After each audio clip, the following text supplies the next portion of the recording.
Bienvenido, señor Danielsen. ¿Cómo está? Buenas noches, muchas gracias por la invitación. Y bueno, comencemos por este tema. Usted en las últimas semanas, en los últimos meses, ha enfocado la situación de los peruanos migrantes en el exterior. ¿Qué pasa? En el barco también hubo una alta mortalidad de peruanos en proporción a las personas que murieron. Y ahí en Canadá, un país donde estos accidentes no suceden tanto, ayer se fueron 10 u 11 de nuestros compatriotas. No, sí, efectivamente, yo creo que el tema de los...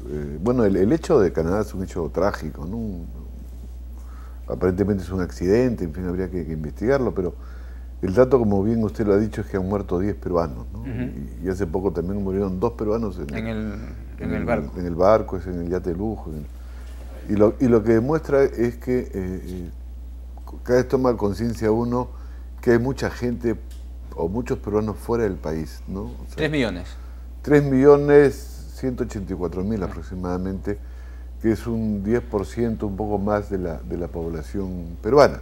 O sea, para que tenga usted una idea, en el Perú migran 10%, en Brasil 1.3 de su población está fuera. 1.3 en Brasil. En Argentina es un 2%, en Ecuador 10%. Igual que Ecuador estamos, más o menos. En Chile 5.5%. Yeah. Sí, claro, entonces, y la pregunta que hay que hacerse es, yo tengo acá las estadísticas de gente que ha migrado en los últimos años, ¿no?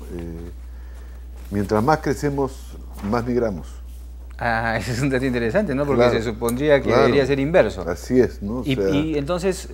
por ejemplo, el año 90 migraron aproximadamente, o migraron 46.000 personas, el año 2000 55.000, el año 2005 160.000 y el año 2009 249.000, casi 250.000. 250.000. O sea, entre el 90, que es 46.000, al 2009, casi la cifra se ha sextuplicado. Pero este dato, mire, yo no lo conocía, todos teníamos la impresión de que era inverso, ¿no? De que ya el Perú estaba creciendo. Es un cuadro con datos del INEI y DIGEMIN, ¿no? O sea, es curioso porque se dice que crecemos a tasas, que es cierto, 7, 8%, 9%, pero los peruanos seguimos saliendo y uno se da cuenta por las víctimas de Canadá, es que son gentes de clases populares, porque vivían en comas. La mayoría. Una familia casi entera era toda la que estaba.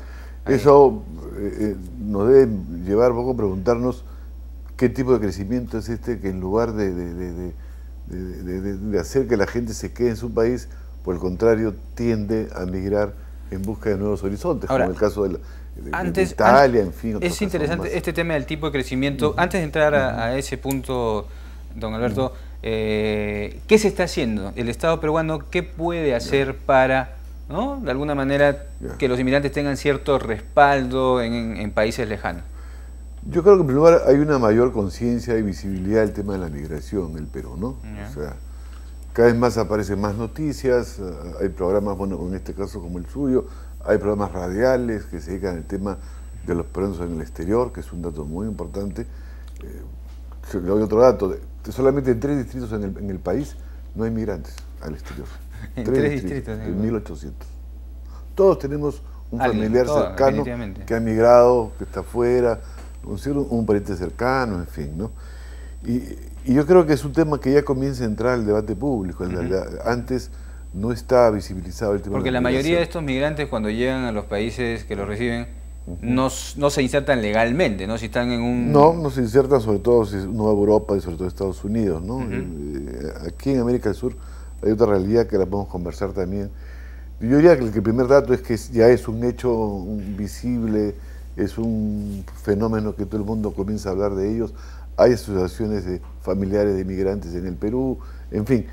Y de hace unos años ya se comenzó a trabajar, por ejemplo, se crearon los consejos consultivos en las embajadas, en los consulados de otros países, que lamentablemente no ha sido una buena experiencia, ¿no? Y este gobierno ha comenzado, y es una prioridad de esta Cancillería, el tema de los migrantes y sobre todo el tema de las llamadas comunidades peruanas en el exterior. Entonces, comunidades peruanas. Nosotros como despacho estamos trabajando varios temas que se los digo casi... ¿Algo se hace sobre esto en el Parlamento andino? Sí, Estamos trabajando con el Parlamento Andino y hemos, en coordinación con la Cancillería, con el Congreso, con la OMPE, con el jurado, hemos terminado ya, y la semana próxima vamos a presentarla, el proyecto de ley para crear la circunscripción electoral especial en el exterior. Ah, para que puedan votar.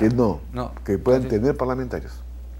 Que puedan tener... Ellos votan, los peruanos en el exterior votan. Votan, sí, exacto. Votan cerca de 750.000, pueden votar más. Para que tengan representación. Ellos votan curiosamente por parlamentarios de Lima. Ya, claro. Si usted vive en Argentina, puede votar por el parlamentario de Lima. Lo que pasa es que los que son elegidos en Lima nunca viajan al exterior a visitar a sus supuestos o reales electores, ¿no es cierto? Entonces hemos propuesto que se cree una circunscripción electoral para que ellos elijan parlamentarios, propiamente dichos del exterior, ¿no? Ya, ¿cuántos serían? ¿2, 3? Es un tema que estamos discutiendo, o sea, hay propuestas que van de 1 hasta 4, en fin. Hay que ver cómo se divide el claro, porque es un 10% de la población que debería tener proporcionalmente 12 congresistas, digamos. No, y además ellos tienen, como nuestros connacionales acá, una serie de demandas respecto al Estado peruano. Entonces, atenciones, o sea, hay pues situaciones complejas. Por ejemplo, Buenos Aires es la ciudad que tiene más peruanos en el mundo. ¿Cuántos? Más de 300.000. Ni Nueva York, ni Miami, 300.000 peruanos. La tendencia a futuro es que América del Sur desplace a Estados Unidos en cantidad de peruanos, yo creo que así ya la desplazó de peruanos en esa zona, ¿no? Sobre todo en Chile y en Argentina, donde superan el medio millón. Claro. ¿no? En total, entre los dos. Total, y siguen yéndose todos los días. Y siguen viajando, porque es más fácil migrar pues, a esos países. Tú te vas por tierra, no requieres visa, hablan tu idioma. Existe lo que se llama la visa Mercosur, que es una visa que les permite 2 años encontrar trabajo, revolucionarse. O sea, no están necesariamente en condición irregular como sucede cuando viajan a Estados Unidos o Europa. Por eso esa migración, en mi opinión, se va a incrementar, ¿no? Entonces, creo yo que estamos trabajando justamente el tema de la circunscripción electoral, ¿no? Que nos parece fundamental. Vamos a plantear modificaciones a la ley del retorno, porque se viene una época muy difícil. Incentivos, ¿no? Porque en otros países ya les están dando incentivos para que vengan, ¿no? En España hay no solamente incentivos, lo que pasa es que acá hay una ley de retorno que se promulgó en la época del presidente Toledo. Ha beneficiado al 0.5%. ¿Qué consiste esa ley? ¿Por qué? Porque es una ley que premia a los exitosos en el exterior. Tú puedes tener maquinarias, capitales, en fin, ¿no es cierto? Pero generalmente el que retorna, en mi opinión, no es una persona exitosa. Muchas veces regresa porque no tiene trabajo, está en una situación muy difícil. Entonces, ¿cómo hace también para ayudarlos de alguna manera a reinsertarse en su país? Es un tema que estamos discutiendo, ¿no? 3, vamos a plantear también, ya estamos en Estados Unidos, uno de los candidatos ha dicho que se vayan todos. ¿no? Nosotros hemos protestado por eso y hemos alertado sobre una situación muy dramática que se viene en Estados Unidos con los migrantes. Realmente no solamente... Y Obama no hizo casi mucho. Peruanos, ¿no? Y lamentablemente es un problema no solamente como consecuencia de la crisis, sino también cultural. Hay una visión excesivamente racista de los candidatos republicanos, sobre todo sobre el tema de los migrantes en Estados Unidos, ¿no? Estamos trabajando también todo lo que es la ley de extranjería, o bajo el lema que así como tú quieres que te traigan afuera, hay que tratar a los extranjeros adentro. Ellos pasan una vía crucis al momento de cambiar entonces cómo se nacionalizan, en fin, cómo cambian a forma permanente de estar en el Perú. Estamos, por ejemplo, esto es un dato, ¿no? Los sordomudos no pueden entrar al país, teóricamente, según la ley, si no vienen acompañados de alguien, ¿no? Se les prohíbe. Es una cosa absurda, no es una discriminación, entonces, ¿no? Claro, entonces, esas cosas hay que modificarlas. Vamos también a proponer cambios a la ley de naturalización de extranjeros. Estamos proponiendo 2 cosas que nos parecen importantes, que son temas de discusión. Un viceministerio en la Cancillería, que se dedique exclusivamente al tema de las comunidades peruanas, ¿no? Darle un rango muy importante a lo que es el tratamiento de las comunidades peruanas en el exterior, que sería un viceministerio de gestión migratoria, ¿no? Entonces, con la magnitud de gente necesaria, ¿no? Estamos planteando un tema que estamos trabajando, ¿no? Fuera que hemos hecho también propuestas a la ley del trabajo en temas de contratación de extranjeros, en fin, ¿no? Estamos trabajando el tema que tú lo has mencionado, las remesas, son 2.500 millones de dólares. No son 2.000, son 2.500 millones de dólares. 2.500 millones de dólares. más los peruanos que viven en el exterior son responsables de 1/3 del turismo en el país. Cuando vienen ellos, sí, hacen turismo. ¿Un tercio? Sí, 1/3. Tú leías ahora el caso de los peruanos en Canadá, ahí decía, uno iba a volver en abril, que volvía todos los años a visitar a su familia. Bueno, eso es lo que hacen, vuelven a las fiestas patronales. Es una forma de turismo, ¿no es cierto? Eso deja una cantidad de plata al país. Además, tú cuando recibes una remesa, tú la gastas. Ese gasto paga un IGB, ¿no es cierto? Y eso no es del PBI, eso no está contabilizado en el PBI. Está contabilizado. Estamos en las cuentas. Ya. Entonces, tú pagas un IGB, ¿no? Entonces, es impuesto para... Claro, entonces, de ese IGB hay que sacar un porcentaje que vaya directamente a los consulados, ¿no? Ok, por ese lado. Claro, porque hay que darles mayor capacidad de atención, de comodidades económicas de los consulados. Por ejemplo, en Buenos Aires hay una sola asistencia social para 300.000 peruanos en el consulado. Y otro tema también, que también ya la RENIEC está participando, es la entrega de DNI muy rápidamente. Allá en el extranjero. Y firmó un convenio con la Cancillería para entregar en pocos días el DNI, porque antes se demoraban 2 meses. Y tú, para conseguir un trabajo en Buenos Aires, en Argentina, ahora, requieres que tu DNI diga que vives en Argentina. Ahora, usted mencionó, don Alberto, al inicio el tema de este modelo, ¿no?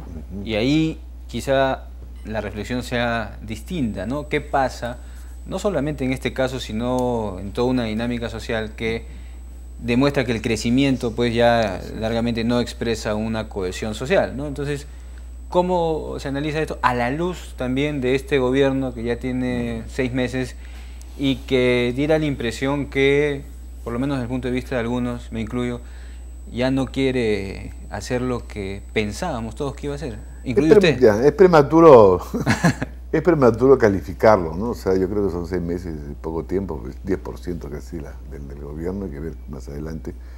Pero lo que es cierto es que este tipo de datos te plantean a ti la pregunta que tú te haces, ¿no? Yo te digo otro dato muy simple que es oficial, además. Todo el mundo habla solamente de carros, ¿no es cierto? Sí, que ha aumentado no sé cuántos carros. ¿No? En Ecuador venden más carros. Ah, sí, en proporción. En términos proporcionales, sí, claro. Más carros nuevos. Sí, más carros nuevos. Y en Chile 3 veces más. O sea, digamos, eso para relativizarte esta visión optimista de yo me compro un auto, ahora felizmente que vende pocos carros, pues no, ya sería peor todo el tránsito, ¿no? Pero te quiero decir es que estos datos que te doy sobre migraciones reflejan algo que ve sustantivo, o sea, hay fallas en el modelo que hay que realmente... Pero como parte ¿Cómo qué, por ejemplo? ¿Cómo qué?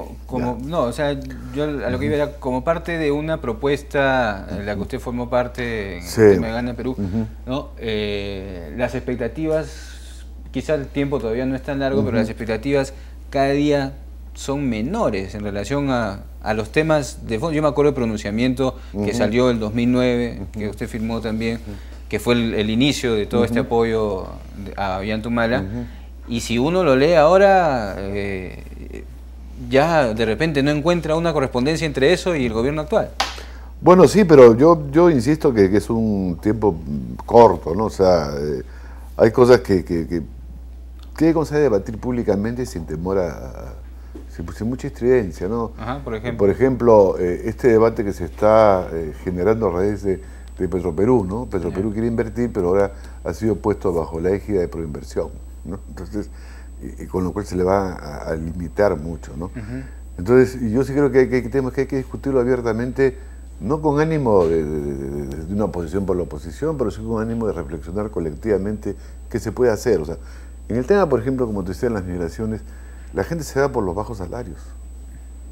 En mi opinión, o sea, por lo que yo he visitado Chile, Argentina... Hablando de bajos salarios, el tema del sueldo mínimo se ha quedado ahí estancado también. Yo creo que se debe dar, ¿no? Fuera que es una promesa, es una cosa, fuera que es justicia, creo que es un tema casi cultural en el país. O sea, estamos acostumbrados a pagar muy poco a los peruanos, muy poco. O sea, realmente a mí me da vergüenza, ¿no? O sea, hay esta costumbre de darle una casi propina, ¿no? Casi que ellos te agradezcan porque tú le das trabajo, ¿no? Y trabajo, entonces son bajos salarios. No formal, digamos. Claro, ¿no? Y 2, trato.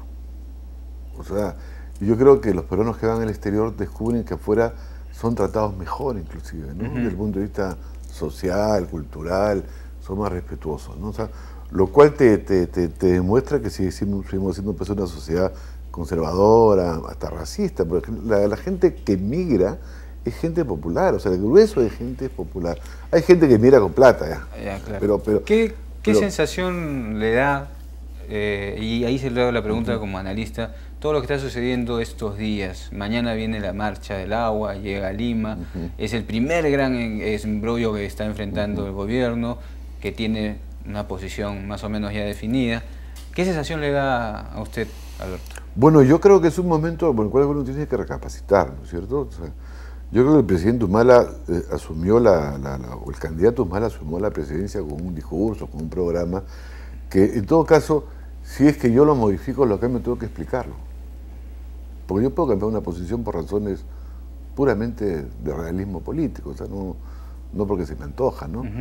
Y yo creo que es el momento de recomponer las relaciones, sobre todo con estos movimientos sociales que lo apoyaron activamente en la primera y en la segunda vuelta. O sea, Ollanta Humala como candidato ganó las elecciones. Pues ha dicho que son grupos minoritarios, que él no se deja gobernar por esos grupos. Bueno, eso está por verse, ¿no? Pero lo que es cierto es que Ollanta Humala ganó en provincias, ¿no? ¿Está por verse qué? Si son o no minoritarios. Pero lo que es cierto es que Ollanta Humala ganó por provincias, ¿no? O sea, la gran votación. Es alejado, o sea, hay una sensación. Bueno, de hecho sí, ¿no? uno lo ve en las encuestas, sobre todo cuando ve que los sectores C, D y E le han quitado un cierto apoyo. Pero creo que la marcha por el agua, lo que sucede con Conga, otros conflictos que se avecinan en el sur, vinculados también al medio ambiente de las minas, deben ser hechos que permitan al gobierno recomponer sus relaciones con los sectores sociales, que yo encuentro fundamental si queremos darle estabilidad al país. Porque sin estabilidad no hay inversiones. O sea, por más que hoy día yo pongo orden, como dice el primer ministro, eso no funciona. Entonces, me parece que estamos en un momento de comenzar efectivamente, yo diría casi, a gobernar con un sentido estratégico en 5 años, ¿no? Estos son meses pues, de prueba también, porque todos han sido nuevos. Entonces, pero no hay como... nos vamos a ir hasta el corte con el doctor Aliancén, son 3 minutos que nos quedan. De ahí vamos a conversar sobre el agua, pero no hay este Ollanta Humala que parecía el único que les podía decir a los grandes poderes del país una serie de cosas durante 5 años, y ahora ya no lo hace. No, fíjate, yo no creo lo siguiente, ¿ya? Yo no creo que Ollanta Humala haya sido capturado por los poderes. La tesis de la captura de Sinesio no. No, yo no estoy de acuerdo. No es la captura de Cajamarca. Con cariño, Sinesio López es amigo mío hace 40 años, no es cierto. No, o sea, pero creo que hay que discutirla, o sea, porque además tú te das cuenta, mi visión, estás frente a un presidente que cada vez tiene más autonomía frente a muchos grupos. Empresarios, grupos sociales, ese es bueno y ese es malo, según como tú gobiernas, ¿no es cierto? O sea, estamos en una fase de transición donde, en mi opinión, lo que se está armando es un tipo de gobierno en una orientación que va a tener mucho tiempo, ¿no? O sea, tú no puedes jugar un gobierno de 5 años en 5 meses. Entonces, esa es mi visión. O sea, entonces, yo sí creo que hay cosas de cal y arena, buenas y malas, hay que sopesarlas, ¿no es cierto? A pesar de cómo se está llevando lo de Conga, porque hemos visto las declaraciones del ministro que se le abre la marcha y él dice que está lloviendo, bueno, pero francamente, y Valdés con sus cosas. Tú te das cuenta que pudiera trabajar a México como Cantinflas, ¿no? Que realmente es así, ¿no? Entonces, esa es la falta de seriedad, pues. O sea, y eso me remito yo cuando todas estas cosas son elementos de test político, que yo creo que el gobierno tiene la oportunidad de recomponer sus relaciones. O sea, no fue mucha la expectativa, no tenían razón aquellos que decían no hay que confiar en un candidato que no es de la corriente de izquierda, sino que puede pararnos cualquier cosa. Fíjate, yo soy un hombre de izquierda, ¿ya? Hace 40 años que soy un hombre de izquierda, no he renunciado a mi militancia de izquierda, sigo siendo un hombre de izquierda, acaso confundido, pero sigo siendo un hombre de izquierda. Pero te quiero decir lo siguiente, hay muchas críticas a la gente de izquierda, ¿no? Dicen, ya ven, yo les dije que... Parece que el Perú hubiese sido gobernado sus 190 años por gente de izquierda, ¿no? Pero fuera de eso, yo les dije que se metían con Humala, les iba a hacer... Claro, hay un sector de la izquierda que dice... Así. Pero fíjate, si uno hace un balance crítico de los grupos de izquierda y cuál ha sido su actuación en el último año, tú te das cuenta que la gente como el que habla, que apostó por Ollanta Humala, finalmente fue la que dio en cierta manera en el blanco. Que hoy día estén, una parte fue el gobierno, es otro problema, pero el resto de fuerzas políticas como Patria Roja perdió la inscripción, que hoy día estén en Congo es otro problema. Fuerza Social perdió la inscripción, ¿no es cierto? Tiene libertad, no puedo presentar Pero la izquierda no es candidato. orgánica con el presidente. Pero por eso, pero te quiero decir que la gente de izquierda que apostó por Ollantumala, por eso es que hoy día la atacan, ¿no es cierto? Es importante. Porque si no fuera importante no la atacarían, ¿no es cierto? Entonces yo creo que hay que ser un poco más ponderado en las observaciones, mucho más razonable, mucho más racional, y creo que esa gente de izquierda como Sinesio López, Carlos Tapia, en fin, Javier Canseco, Rosa Mavila, tuvieron el acierto de sumarse a un proyecto que proponía el cambio y que ha legitimado un discurso de cambio. Y que es importante que ese discurso de cambio, que antes estaba vedado por la derecha, hoy día se comienza a hablar de manera pública y abierta, ¿no?